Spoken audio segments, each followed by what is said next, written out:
जो सबसे बड़ी खबर है, जो एक्चुअली फ्राइडे शाम से ही बात आनी शुरू हो गई थी कि क्रेडिट स्विस को बचाने के लिए कदम हो सकते हैं, कुछ नाम आए थे, बात चली थी कि शायद नेशनलाइज भी किया जाए, बट जो सबसे बड़ी खबर थी कि यूबीएस ही बचा सकता है, इवेंचुअली वही हुआ। तो स्विट्जरलैंड का सबसे बड़ा बैंक स्विट्जरलैंड के दूसरे सबसे बड़े बैंक को खरीदने जा रहा है, और बहुत ही मतलब $1 बिलियन की बात हो रही थी, या $3.25 बिलियन में डील हुई है। 1.86 पर फ्राइडे को बंद हुआ था, 0.76 पर शेयर की वैल्यू पर ये डील हुई है। कैसे समझना है इसे? क्या इसकी वजह से जो इमीडिएट एक बड़ी बैंकिंग क्राइसिस आ रही थी वो टल चुकी है? शोले मूवी देखिए आपने? देखिए शोले में गब्बर कहता है कि 3 के तीनों बच गए। हाँ, वो 3 गोली के बाद 3 गोली मारने गए। हाँ। तो एसवीबी बच गया, फर्स्ट रिपब्लिक बच गया, क्रेडिट स्विस बच गया। अब तीन के तीनों बच गए। अब वापस 3 गोली ना चला दे, बची हुई 3 कोई तो खाएगा। एंड में तो गब्बर चलाता ही है। तो अब ये मतलब जो है ना, दुनिया भर में फाइनेंशियल संकट का जो गब्बर है, बाकी लोगों को मारेगा नहीं मारेगा ये पता नहीं, लेकिन एक चीज जो दीप बहुत इंटरेस्टिंग दिख रही है वो ये कि पहले तो दर्शकों को बता दें कि हुआ क्या है, उसके बाद मैं इसका पूरा विश्लेषण करता हूँ। हुआ है कि इस वीकेंड पर क्रेडिट स्विस पिछले हफ्ते की अपनी नई चिंता पैदा हुई, राइट? और ऐसा लग रहा था अब ये नई मुसीबत आ गई। जो स्विट्जरलैंड का सबसे बड़ा बैंक है union bank of Switzerland, UBS जिसे आप कहते हैं, और नंबर 2 बैंक है क्रेडिट स्विस, है ना?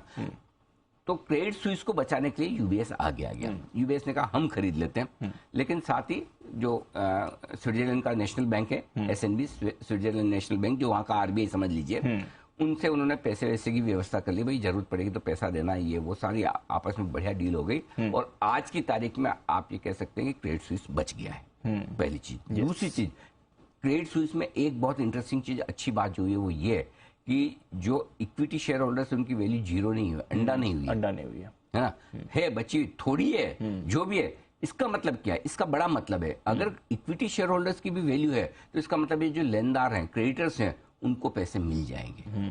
सो क्रेडिटर्स के पैसे नहीं डूबे। अब आइए पहले से लेकर तीसरे एग्जाम्पल तक पहुंचते हैं।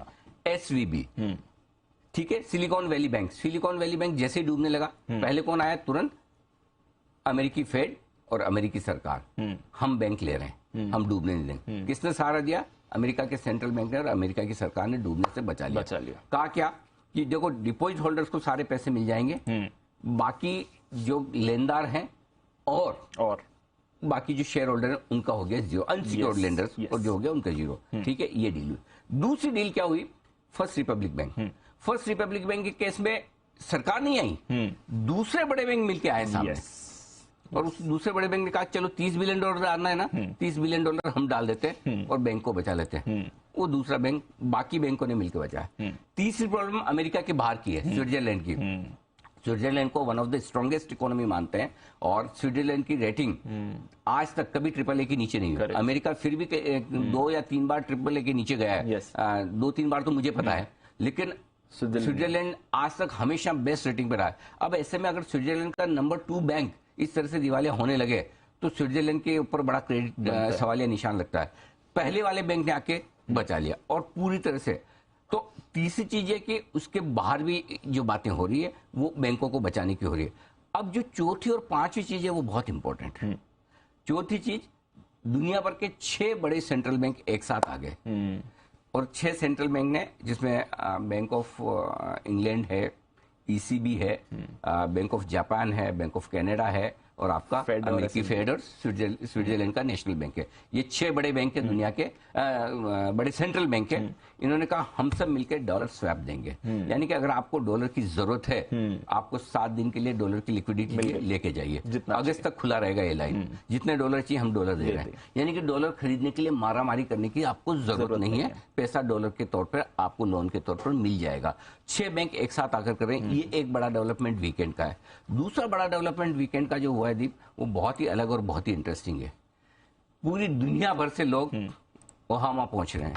हाँ, और ओहामा में कौन रहते हैं? अगर आपको याद ना हो तो मैं बता दूं, हमारे जाने माने शेयर मार्केट के भगवान जिनको बोलते हैं आप, वॉरेन बफेट साहब। वॉरेन बफेट साहब और सारे दुनिया भर के बैंक्स, बैंकर्स, जो बड़े बड़े लोग हैं, वो वॉरेन बफेट साहब के अनुभवों का लाभ इस वक्त लेना चाहते हैं कि इस पूरे संकट से बाहर कैसे आया जाए। और जो कुछ कुछ बड़ी इंटरेस्टिंग रिपोर्ट्स हैं, जिसमें थोड़ा आप भी ऐड कर सकते हैं कि इस वीकेंड पर 20 प्राइवेट एयरक्राफ्ट वहां ओहामा पहुंचे। बिल्कुल सर। और कुछ कुछ लोग जो इनके एयरक्राफ्ट के मूवमेंट को ट्रैक करते हैं, ये एयरक्राफ्ट कब से कहां उड़ा, कहां उतरा, ये उसके हिसाब से लोगों ने यहां तक भी अंदाजा लगा लिया दीप कि कौन कौन पहुंचा है वहां पर। बेसिकली तो उन्होंने यही देखा कि ओमाहा जितने भी ये प्लेन्स आ रहे हैं ये कहां से आ रहे हैं। हाँ। और कहां से आ रहे हैं वहां पर देखा कि कौन से बैंक का हेडक्वार्टर इस एरिया के पास है, और वहां से फिर उन्होंने अंदाजा लगा लिया कि ये वो 20 बैंक्स हो सकते हैं जिनके हेड्स जो वहां पहुंचे। और ऐसा समझा जा रहा है कि वॉरेन बफेट साहब का मानना है करीबन 125 बैंक और ऐसे हैं, हाँ, रीजनल बैंक्स और छोटे बैंक्स अमेरिका में जो मुश्किल में हो सकते हैं या आ सकते हैं, जो रिस्की है। अब उन्हें कैसे बचाया जाए? तो इस बार दीप जो मुझे सबसे बढ़िया चीज लग रही है कि संकट तो आना है तो आएगा, है ना। अब मतलब कहते हैं कि आपकी किस्मत में एक्सीडेंट लिखा तो होके रहेगा। हाँ। अब उस एक्सीडेंट में आपके मतलब हाथ पे टूट जाते हैं, मतलब या बड़ा लंबा चौड़ा मामला हो जाता है, खरोच से निकल जाते हैं या जान चली जाती है, यही चीज है। सो कई बार अपन कहते हैं ना वहां भी एक्सीडेंट हुआ लेकिन यार तेरे खाली है ना थोड़ा सा एक छोटे मोटे फ्रैक्चर से बच गया, बड़ा भी हो सकता था। वो कहते हैं गाड़ी की हालत देख के तो ऐसा लगा कि बचेगा भी नहीं आदमी, है ना। ये वैसा हाल है कि जिस तरह के एक्सीडेंट हो रहे हैं उसको देख के तो लगता है बैंक बचेंगे भी नहीं, राइट। लेकिन बैंक बच रहे हैं और बैंकों को बचाने का पूरा प्रयास बड़ी तेजी से हो रहा है। ये एक बड़ी सिल्वर लाइन, ये उम्मीद की किरण है कि चाहे वो सेंट्रल बैंक्स हो, अमेरिका की सरकार हो, स्विट्जरलैंड की सरकार हो, करेक्ट, या फिर बड़े इन्वेस्टर बफेट साहब जैसे हो जिनका अनुभव है, 90 साल की उम्र है उनकी, तो वो जानते समझते हैं कि इस तरह की चीजों को कैसे हैंडल किया जाए। सो आई थिंक एक्शन जो दुनिया भर में हो रहा है वो बहुत बड़े पैमाने पर हो रहा है। जो बुरी खबरें हैं आप उन्हें आने से रोक नहीं सकते, लेकिन उन बुरी खबरों को किस तरह से आप तेजी से, मतलब जब एक्सीडेंट हो गया लेकिन एम्बुलेंस कितना जल्दी स्पॉट पर पहुंचती है, पेशेंट को उठाकर हॉस्पिटल में ट्रीटमेंट शुरू करके बचा लेती है। तो ये जो बचाने वाली प्रोसेस है ये बहुत तेजी से हो रही है और ये दुनिया के लिए बड़ी रिलीफ की बात है। सो आई थिंक वीकेंड पर बहुत सारी खबरें आई हैं, बहुत सारा एक्शन हुआ है।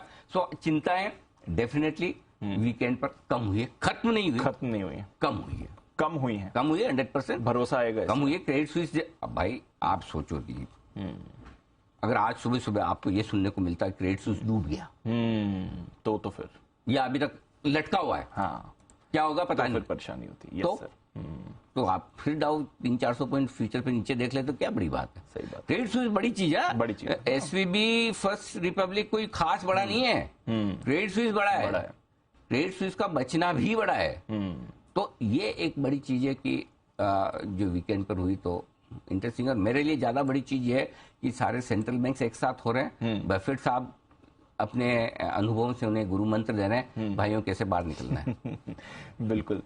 तो चलिए बफेट साहब भी इंक्लूड है। आई थिंक 2008 में भी गोल्डमैन सैक्स को इन्होंने करीब $5 बिलियन की लिक्विडिटी इन्फ्यूजन भी दी थी उस समय क्राइसिस के समय, तो शायद थोड़ा भरोसा यहाँ से भी आया, पैसे भी दे सकते हैं, अनुभव भी दे सकते हैं, दोनों है इनके पास। चलिए।